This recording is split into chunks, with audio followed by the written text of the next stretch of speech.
Salut à tous, c'est Sandra pour un nouvel épisode de French Listen. Aujourd'hui, on va s'attaquer à un défi courant.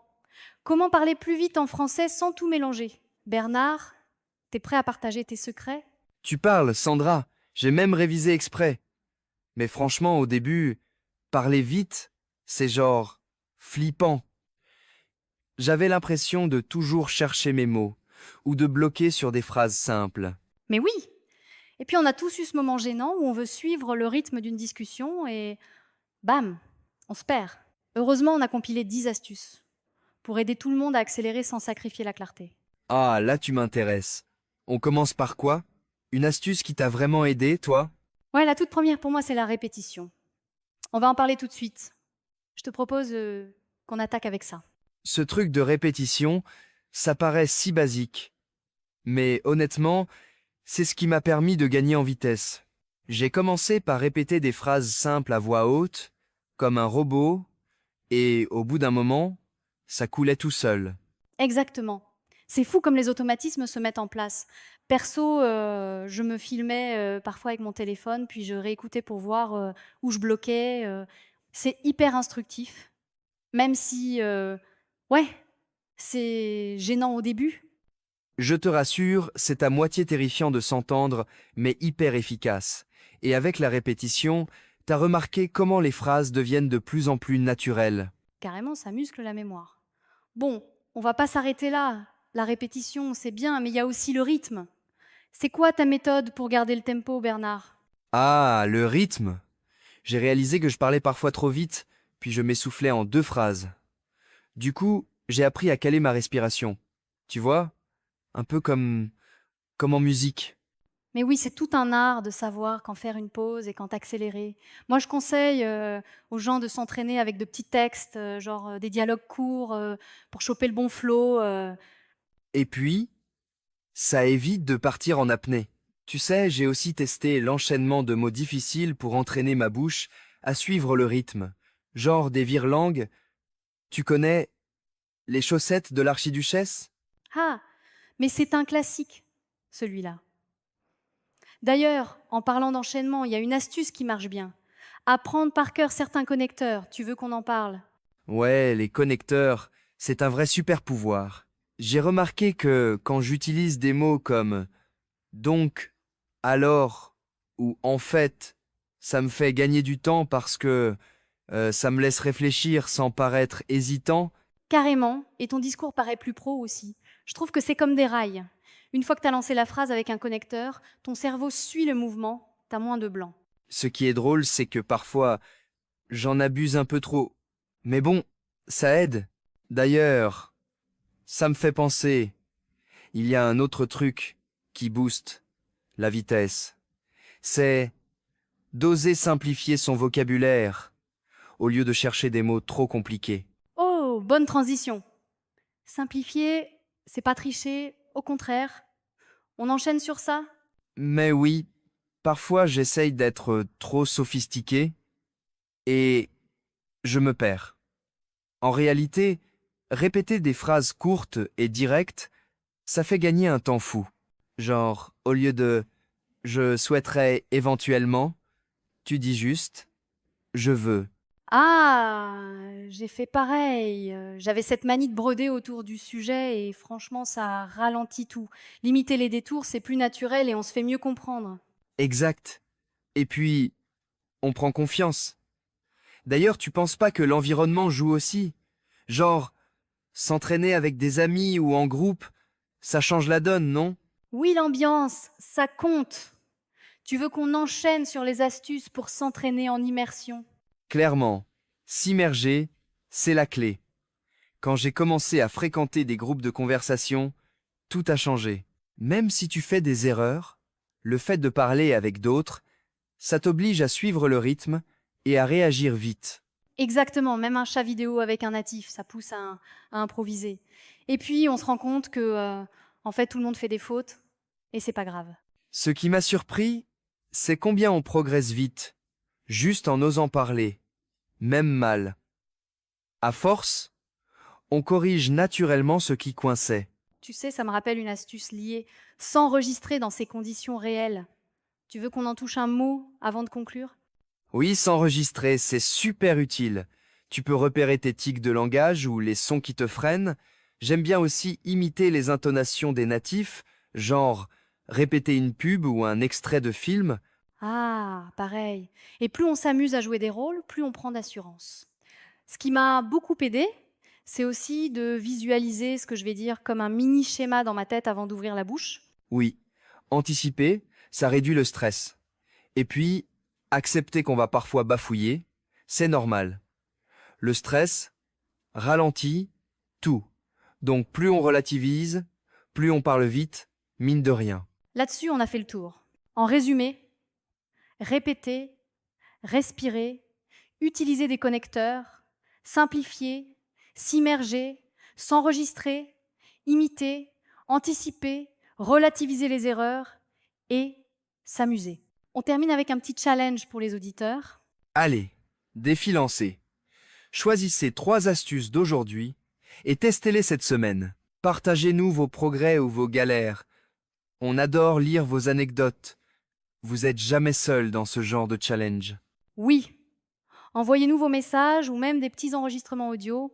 On écoutera tout avec plaisir. Merci d'avoir suivi French Listen. Prenez soin de votre oral et amusez-vous en français. On se retrouve très vite pour de nouveaux conseils et sûrement quelques fous rires encore. À très vite. Ciao tout le monde et surtout, continuez à parler. Même vite, même mal, ça viendra. Ne partez pas encore. Regardez maintenant la deuxième partie de l'épisode, elle vous réserve encore plein de conseils utiles et de surprises. Et si ce podcast vous a plu, pensez à vous, s'il vous plaît, abonner et à cliquer sur j'aime pour nous soutenir. À tout de suite dans la suite de l'épisode. Alors, j'ai quelque chose de super intéressant pour toi aujourd'hui. Tu es prêt? Absolument. Toujours prêt à partager des astuces, surtout quand il s'agit d'améliorer son français. Dis-moi tout. Ok, donc, le sujet du jour, c'est comment parler plus vite en français. Parce que, tu vois, moi, j'ai toujours l'impression de traîner des pieds quand je parle. C'est un peu comme si j'avais un frein à main tiré. Je comprends tout à fait. C'est un défi courant, mais crois-moi, il y a des solutions. Alors, accroche-toi, je vais te donner 10 astuces pour booster ta vitesse d'élocution. C'est parti? Comment? Je suis toute oui. Première astuce, et elle est fondamentale, la liaison. En français, on lit les mots qui se suivent, surtout quand le premier se termine par une consonne et le second commence par une voyelle. Par exemple, on ne dit pas vous avez, mais vous avez. Ça fluidifie énormément le discours. Ah oui, la liaison. Je sais que c'est important, mais j'oublie tout le temps de le faire. C'est comme un réflexe à acquérir, non? Exactement. C'est une question d'habitude. Plus tu pratiques, plus ça devient naturel. Deuxième astuce, la contraction. On utilise souvent des contractions en français parlé, comme c'est au lieu de tse est ou j'ai au lieu de je ai. Ça allège la phrase et ça accélère le rythme. Oui, ça, je le fais déjà un peu plus naturellement. Mais, est-ce qu'il y a des contractions qu'il faut éviter, genre, dans certaines situations? Bonne question. Disons que dans un contexte très formel, comme un discours officiel, il vaut mieux éviter les contractions. Mais dans une conversation normale, vas-y gaiement. Troisième astuce, simplifie ta grammaire. Pas besoin de faire des phrases hyper compliquées avec des subjonctifs partout. Utilise des phrases courtes et simples, c'est plus efficace. Ça, c'est une super astuce. Parce que moi, j'ai tendance à vouloir trop bien faire et du coup, je me perds dans des phrases interminables. On est tous pareils au début. Quatrième astuce, la prononciation. Travaille ta prononciation, surtout les sons qui sont difficiles pour toi.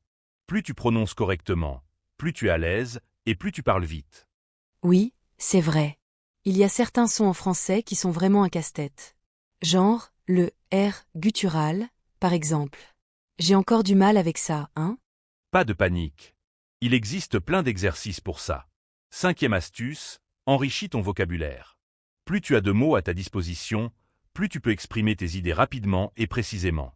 Lis, écoute des podcasts, regarde des films en français, bref, nourris ton cerveau. Ah, les podcasts. D'ailleurs, en parlant de podcasts, on est sur French Listen, n'est-ce pas?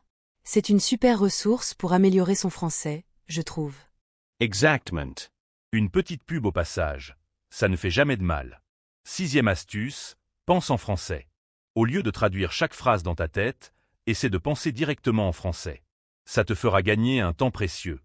Ça, c'est le plus dur, je trouve. Parce que j'ai toujours ce réflexe de traduire, même inconsciemment. C'est normal, ça prend du temps. 7e astuce, pratique, pratique, pratique. Plus tu parles, plus tu deviens à l'aise et plus tu parles vite. Trouve des occasions de parler français, même si c'est juste avec toi-même devant le miroir.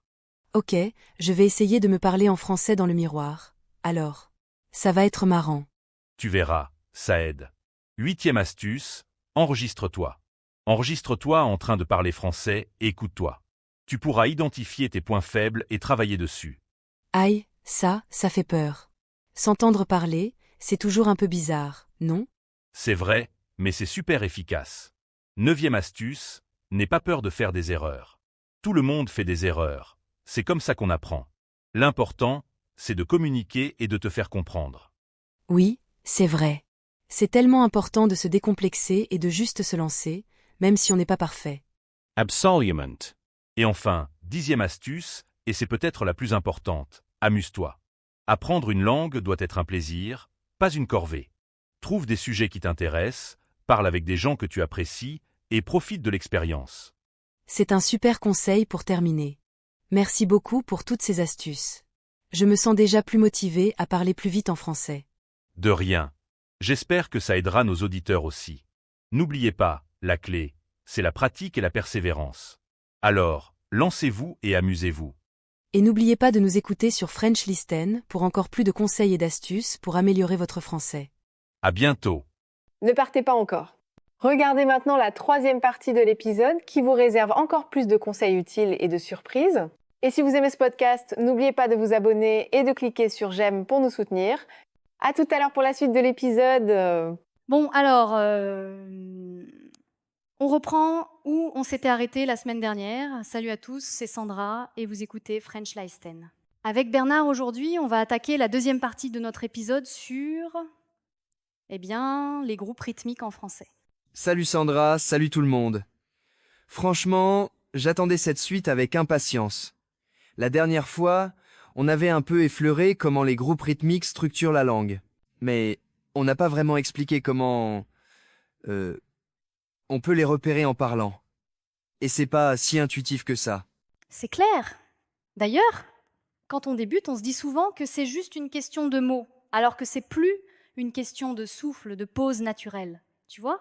Tu sais, j'ai remarqué que même certains natifs galèrent à découper leurs phrases au bon endroit. Il y a ce réflexe d'enchaîner, sans poser la voix, et au final, ça brouille le message.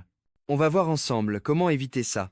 Alors Bernard, dis-moi comment tu définirais un groupe rythmique, mais genre en mode ultra simple. Oh, alors, pour faire court, c'est comme un petit bloc de mots qu'on prononce d'une seule respiration, sans s'arrêter. Par exemple, dans Je vais au marché, on ne s'arrête pas entre chaque mot. C'est un seul bloc. Oui. Et parfois, le groupe rythmique, il ne correspond pas du tout à la ponctuation qu'on voit à l'écrit. C'est plus organique, plus lié à l'intonation, non ? Exactement, l'oreille joue beaucoup. En fait, on suit la logique du sens, mais aussi ce qui est facile à dire sans reprendre son souffle. C'est un peu comme marcher en rythme, tu vois ? Pas après pas, mais sans s'arrêter à chaque caillou. En fait, ça me fait penser, quand on écoute un natif parler très vite, c'est là que les groupes rythmiques deviennent flagrants. Parfois, tout s'enchaîne comme une mélodie. Oui, et ce qui est drôle, c'est que souvent les apprenants essaient de tout découper mot par mot, alors que non, il faut capter les blocs. Du genre dans Elle est allée au cinéma, tout ça, c'est un seul groupe. Mais alors, comment on fait pour s'entraîner ? Est-ce qu'il y a des astuces pour reconnaître ces groupes ou c'est juste à l'oreille Perso, je conseille d'écouter des dialogues très simples et de répéter en même temps. Dès qu'on sent qu'il faut respirer, hop, on marque une petite pause. Ça devient naturel au bout d'un moment. Un peu comme chanter un refrain qu'on connaît par cœur.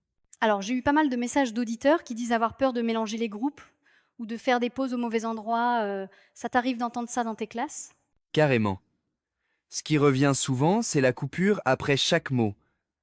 Par exemple, je divisé par V divisé par O divisé par marché.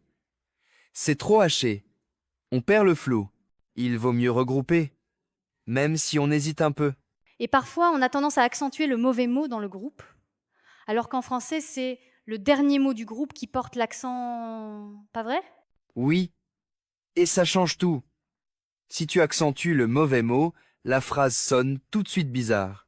Mon astuce, c'est de frapper doucement sur la table à chaque fin de groupe. C'est rigolo, mais ça marche vraiment. Tiens, justement, est-ce que tu aurais une ou deux méthodes simples à partager pour s'améliorer, genre dès aujourd'hui? Alors, première chose, écoutez beaucoup, même des trucs courts, comme des pubs ou des extraits de films. Et puis, s'enregistrer soi-même, c'est un game changer. On entend tout de suite si le rythme colle ou pas. C'est fou comme s'écouter peut faire peur, mais je te jure, après 5 minutes, tu remarques déjà les petits blocages ou les endroits où tu t'arrêtes trop. Moi, ça m'a aidé à fluidifier mon anglais, alors pour le français, c'est pareil. Et puis, ne pas hésiter à exagérer un peu au début. Faire des pauses trop marquées, puis, petit à petit, adoucir. C'est comme apprendre à danser. D'abord, on décompose, puis on laisse la musique nous guider. Bon, on arrive à la fin déjà. J'espère que vous avez trouvé des astuces utiles et que vous oserez tester vos propres groupes rythmiques.